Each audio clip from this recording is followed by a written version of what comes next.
Pemirsa, jumpa lagi bersama saya Salman Al-Farisi di channel Pemirsa Terkini.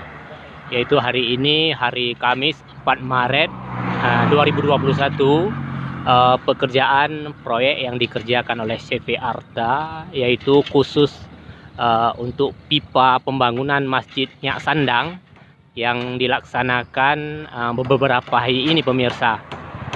Ini dia khusus untuk Masjid Nyak Sandang, yaitu penyumbang pesawat pertama untuk Republik Indonesia, pemirsa.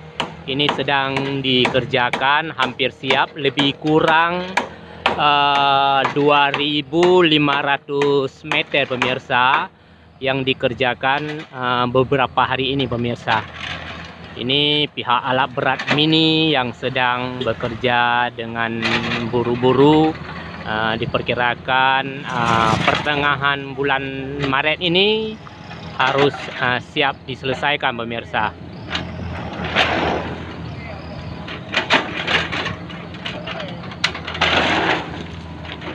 Oke, pemirsa, sekian dulu informasi singkat yang bisa kita berikan pada kesempatan siang hari ini. Saya Salman Al-Farisi melaporkan.